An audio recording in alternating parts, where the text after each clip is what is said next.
चाचा मैं बाद में बताता हूं, कुछ अर्जेंट काम याद आ गया। देव शिवाय को मामूली आदमी समझता था, इसलिए वो अब अपने चाचा को इस मामले में इन्वॉल्व नहीं करना चाहता था। उसने खुद ही अब इस पूरे मामले को संभालना सही समझा। दिनेश भी बर्थडे पार्टी की तैयारी में बिजी था, इसलिए उसने देव के मैटर को इग्नोर कर दिया और कहा, ठीक है, अपना ख्याल रखना और अब कोई नया पंगा मत ले लेना। जी चाचा, मैं समझ गया। इतना कहकर देव कैबिन से बाहर आकर अपने मन में सोचने लगा, अब मैं चाचा से कोई मदद नहीं लूंगा, मुझे ही अब कोई दूसरा रास्ता निकालना पड़ेगा शिवाय को सबक सिखाने के लिए। अब क्या करेगा देव और किससे मांगेगा मदद? क्या वो शिवाय से अपना बदला ले पाएगा? क्या हंगामा होगा बर्थडे पार्टी के दिन?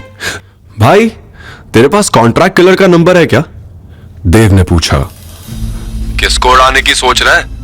फोन के दूसरी तरफ से आवाज आई, है एक, लेकिन तू ये सब छोड़, अगर नंबर है तो दे। ठीक है, थोड़ा टाइम दो, बताता हूं। देव के दोस्त ने उससे फोन पर कहा और कॉल काट दिया।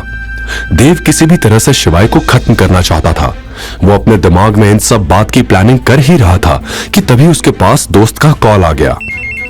तूने जो काम बताया है उसके लिए हेडशॉट सही बंदा है, उसे कॉल कर ले, मैंने नंबर शेयर कर दिया है। हेडशॉट? उसका नाम सुनते ही देव फिर से निराश हो गया। उसने अपने दोस्त से कहा, तू सच में हेडशॉट को इतना बड़ा गुंडा मानता है? वो निकम्मा किसी काम का नहीं है, वो डरपोक कुछ नहीं कर सका।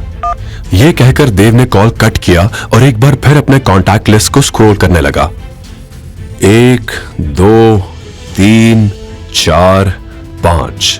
देव अब तक 5 लोगों से बात कर चुका था, लेकिन अफसोस कोई भी आदमी काम का नहीं निकला। इन 5 में कोई भी हेडशॉट से बड़े और खतरनाक माफिया को नहीं जानता था। देव को रह रहकर गुस्सा आ रहा था। वो इंडस ग्रुप से बाहर निकलकर अपनी गाड़ी में बैठा और स्टीयरिंग पर जोर जोर से हाथ पटकने लगा। स्टीयरिंग व्हील को उसने मुट्ठियों में ऐसे जकड़ लिया जैसे मानो वो उसके दुश्मन का गला हो। शिवाय शिवाय शिवाय, तू मुझसे बच नहीं सकता। इस बार तुझे पाताल से भी खोज के लाना पड़े तो भी मैं लाऊंगा, लेकिन तुझे मैं नर्क की सैर कराकर ही दम लूंगा। देव दांत पीसते हुए शिवाय का नाम ऐसे ले रहा था मानो कोई नाग जहर उगल रहा हो। तभी अचानक उसके दिमाग में एक चेहरा कौंध गया। जोसेफ, मेरा दोस्त, भला मैं इसे कैसे भूल गया? उसकी आंखें चमक उठी जैसे अंधेरे में कोई रोशनी की किरण दिखी हो। हाँ, जोसेफ, उसे जरूर पता होगा।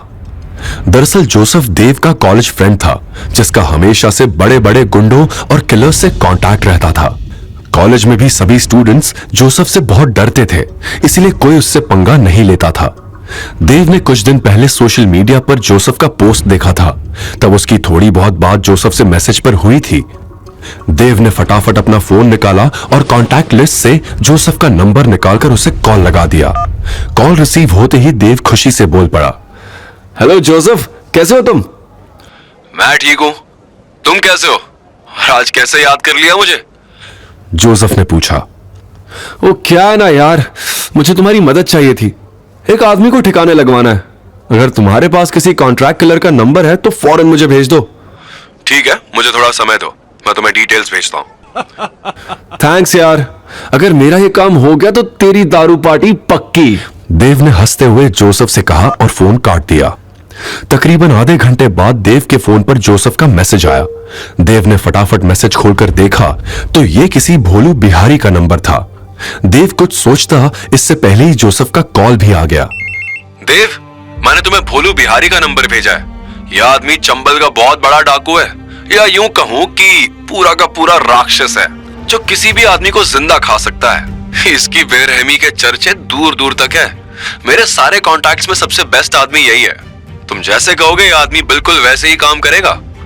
जोसेफ ने देव को भोलू बिहारी की सारी खूबियां गिना दी। जोसेफ की बात सुनकर देव की खुशी का ठिकाना नहीं रहा। उसे ऐसा ही आदमी शिवाय को ठिकाने लगाने के लिए चाहिए था। देव ने जोसेफ से बात खत्म करके फौरन भोलू बिहारी को कॉल लगा दिया। The number you have dialed is currently switched off. Please try again later. अरे यार, इसका तो नंबर ही बंद है। अब क्या करूं? ऐसे बेकार लोग हमेशा मुझे ही क्यों मिलते हैं? कहीं जोसेफ ने गलत नंबर तो नहीं दे दिया? आगे की कहानी जानने के लिए देखिए अगला एपिसोड सिर्फ पॉकेट FM के YouTube चैनल पर। और शिवाय एक विनाशक के सारे एपिसोड्स को सुनने के लिए डिस्क्रिप्शन में दी लिंक से डाउनलोड करें पॉकेट FM ऐप।